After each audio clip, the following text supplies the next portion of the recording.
Thank you for joining me for another video from Grow and Give, a modern victory garden project brought to you by CSU Extension. Grow and Give videos will help you learn to grow food, share the harvest, and keep it local. In this video, we're going to learn about berries for the Colorado garden, and specifically strawberries.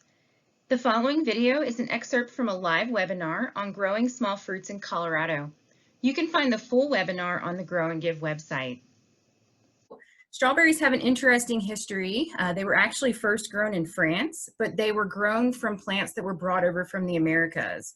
So the strawberries that you get today, these Fragaria ananassa types, are actually hybrids between the American Virginiana strawberries and then the Chile strawberries, or Chiloensis, which is kind of cool to know that they were first grown in Europe of plants that were brought from America. So I don't know, I find that very interesting history. As far as the fruit itself, the berry is actually an enlarged flower receptacle. The fruits are the seeds, and I'm putting air quotes around that. I know you can't see me, but the seeds on the outside of the fruit there is. So those are called achenes. So let's just look at the strawberry botany of the actual plant. So you've got, these are pretty small plants. You've got a leafy top, and then you've got your root system at the bottom. That area right where those two meet is called the crown. And we're going to talk about that a little bit more when we talk about planting strawberries, because that crown is really important when you're planting. And then, you know, with strawberries, you actually get these little stems of sorts that come off, and those are what we call stolons or runners. And those runners will produce daughter plants. Strawberries can be put into three different main categories. So we've got June bearing, everbearing, and day neutral. All of these types of strawberries are perennials, and they all spread by stolons, although the June bearing tend to have a lot more stolons than the everbearing and the day neutral. You can see from that chart there that there's also a difference in when they're flowering and fruiting. And that's really dependent a lot on daylight, hours, and temperature. So they're looking for those cool temperatures, those short days, and that's going to favor that flowering. So June bearing, the arrows there show that it really starts to produce right there at the end of June into July. Everbearing, you're going to get two sets of fruits. You're going to get probably a June or July fruit set, and then you'll also get one at the end of the season. And then day neutral are a type of everbearing, and they just kind of fruit throughout the season. So just a little more specifics about each type of strawberry. So let's start with the June bearing. So again, these are going to produce that one crop each year. Usually in Colorado along the Front Range, that's in July.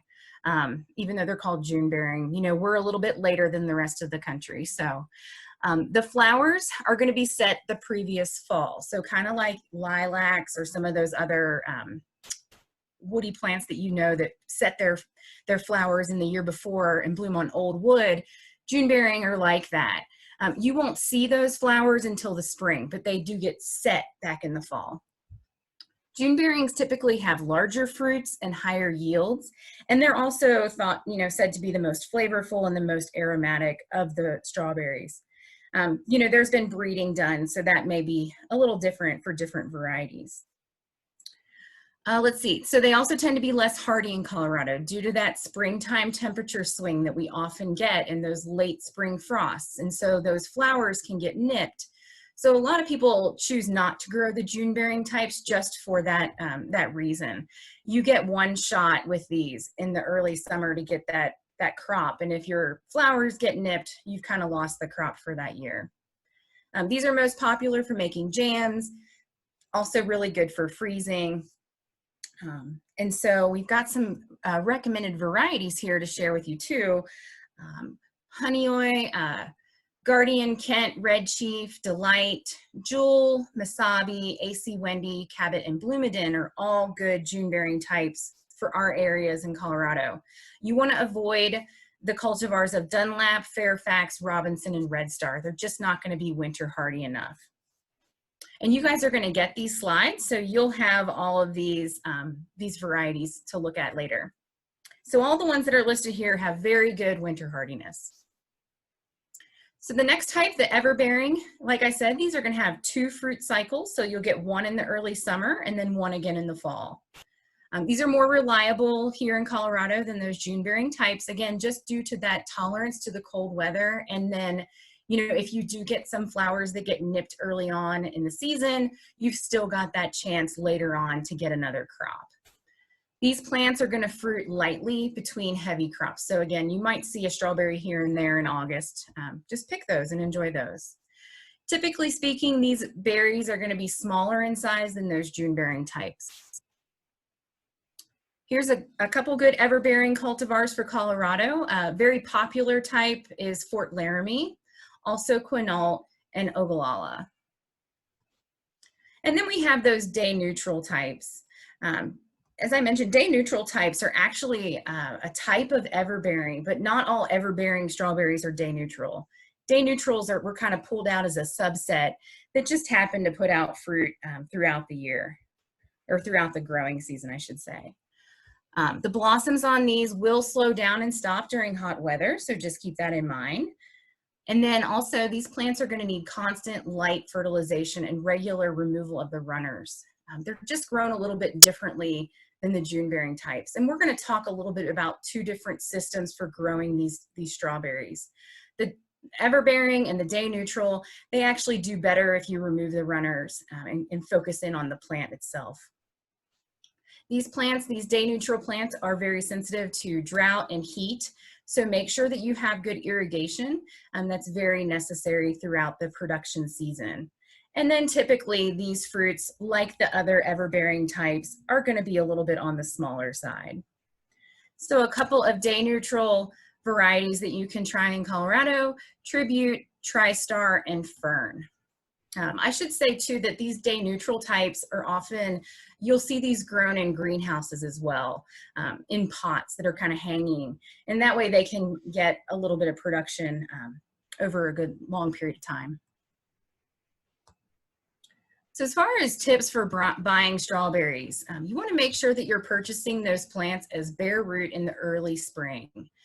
When you're looking at the different varieties to grow, go ahead and choose zone 4 just to be on the safe side. Again, they're going to be a little marginally hardy, some of those varieties, so you want to make sure you're getting stuff that's going to make it through our winters. And so a few more tips for you. I should mention, as far as buying strawberries, I just bought some maybe 3 weeks ago. So, you know, it's not too terribly late. If you could get them in before the weekend, you might be okay for this year. I would go with the everbearing type. All right, a little bit about cultural requirements. You want to select a site for your strawberries that's going to have at least 8 hours of sunlight. And then also you want to make sure that they're protected from the wind. For your soil types, just like a lot of our fruit crops, they really want a well-drained soil that's high in organic matter. If your soil is clayey, you might want to consider planting these in raised beds for better drainage. And we're also going to talk about a system called the hill system, and that would probably be a better way for you to go if you have clay soil. Disease pressure.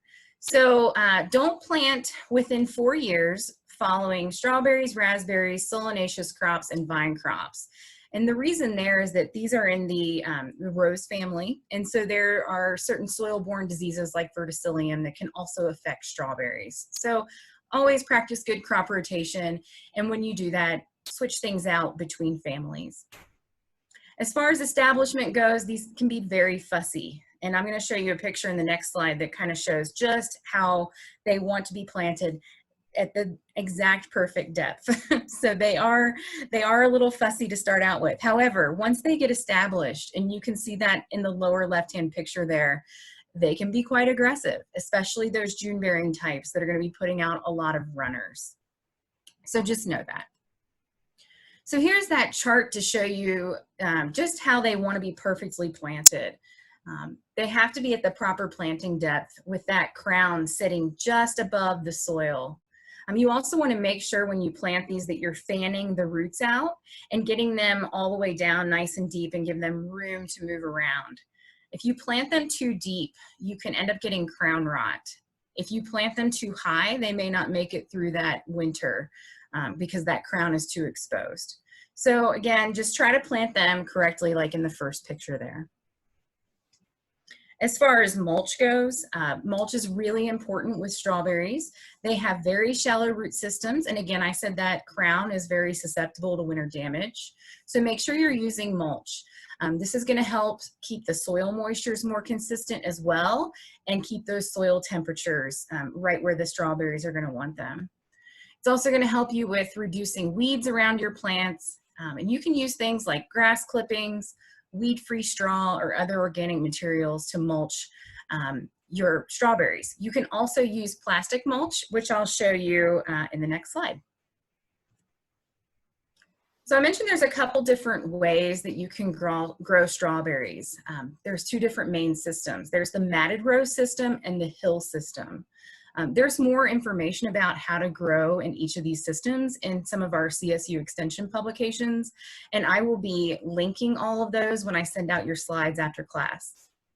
So let's talk first. We've got the June bearers, and they prefer the matted row system. So that's the system you see on the left there, where you have these rows of strawberries and then some space in between, and you let them fill in the gaps. You let those runners go. So June bearers like that system. The everbearing and the day neutral types do better in a hill system. And this is where you really don't allow those runners to set.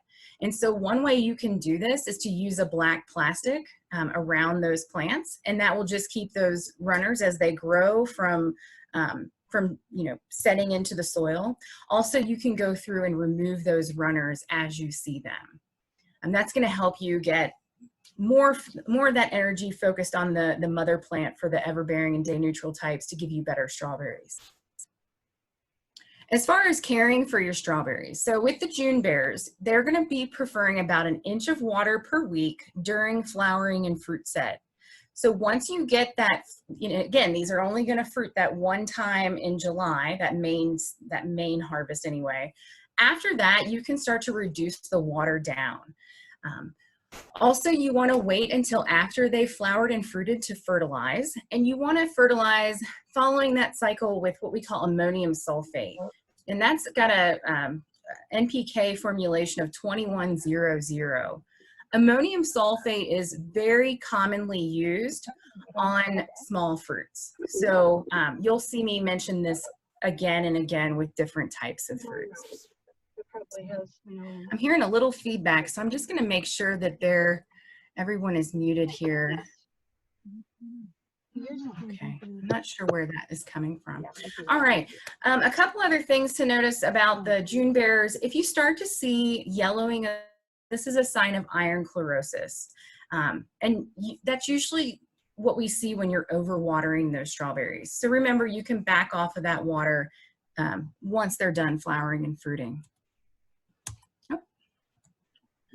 All right, as far as the everbearing and the day neutrals, with those, the care is just a little bit different. You want to remove the first flush of flowers on your first year plants. So I told you I just planted about 10 of these. They haven't started flowering yet, but I will go ahead and remove those until July 1st. And what's great about the everbearing and the day neutrals is you actually can get a harvest that very first year with these, whereas the June bearers, typically you have to wait until your second year to really get a harvest. But removing that first flush of flowers is going to push that plant into more vegetative growth. It's going to give you a stronger plant, and then you can let those flowers after July 1st develop into the strawberries. Periodically throughout the season, remove the runners, again, focusing the energy for these types back on the mother plant. And you can actually fertilize these lightly throughout the growing season, not just once, because you are getting those couple different harvest periods. So for these, you can just use a 1/4 cup of that same ammonium sulfate per 100 square feet. Make sure you read the labels on your fertilizer bags and make sure you're applying the right amount. You definitely don't want to over fertilize. And then with these types of strawberries, you're going to want to start a new patch every 3 to 4 years. And with these types, these everbearing and day neutral types, you're going to have to actually replant. The June bearing types, you can, those are managed a little bit differently. You can let the runners turn into the new plants and then remove the mother plants. So again, just a very different way of managing each system. I like to show this picture because I really would love to ride on one of these harvest machines at some point in my life. I just love it. You get to lay down and then they just roll over the rows and pick strawberries. So much fun. When you're picking strawberries at home, you want to make sure you're picking them every other day during the peak of the season. If the berries are eaten or preserved immediately, then you can actually only harvest the red ripe fruit and you can leave that cap on the plant. It's just an easier way to harvest. I don't know that I haven't found anything that says that it's better for the plant or not, other than the fact that you might be pulling on the plant too much. But if you're going to wait and use those fruits later in a few days, go ahead and harvest the cap as well. It's going to give you an extended shelf life of that fruit. And we know strawberries don't have a super long shelf life, so think about that before you harvest. Also, you want to look for that full red color throughout the berry. A lot of times they'll still be white on the backside or white up on the shoulders of the fruit. Just let those go for another day. Although just make sure you're not letting that fruit rot on the vine, because it's really poor practice to leave the fruit on the vine. So even the rotted fruit, you want to pick that up from the ground. You don't want to be luring in any critters. As far as winter care, so after you've got all your berries for the season and things start to get colder, you want to think about tucking these plants in for the winter. Keep that soil moist until the fall frost, and then withhold some of that water, and that's going to help harden off those plants. It's going to make them kind of have to toughen up right there before the freezes and frosts come in. We'll get a final November, we'll do a final November watering just before the soil freezes. That's going to help prevent that winter kill from drying. In Colorado, we want to make sure that we are mulching these. So we're going to use a mulch of some kind of seed-free straw or something similar. And you're going to cover that straw with bird netting if you're in a windy area, just to kind of keep it in place.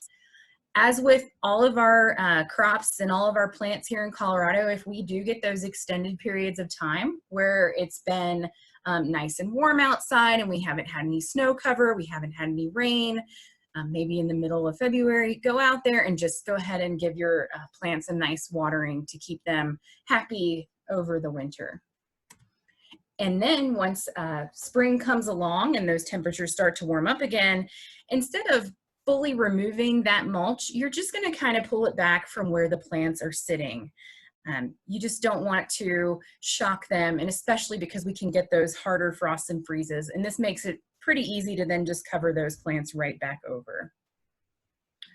Strawberries do have some pests and diseases, although I will say that in Colorado, I haven't seen these be as big of an issue as they are back in the Midwest and on the East Coast. But what we do get here in Colorado, which we get everywhere, are birds and rabbits and deer and other types of rodents that love to eat our berries. So in those cases, exclusion is going to be your best bet. If you can keep them out of there, that's how you're going to save your strawberries. CSU Extension has some great resources to help you grow small fruits in Colorado. Be sure to check out our Master Gardener webpage. There you'll find lots of information about many different types of small fruits all in one place. Also look for our Plant Talk articles. These are short and to the point. We also offer CSU Extension fact sheets, which are going to give you just a little bit more information. And if you really want to take a deep dive into growing small fruits, check out our Master Gardener Garden Notes. Thank you for joining me for this video. If you have more questions, contact your local CSU Extension office or check out our website at extension.colostate.edu.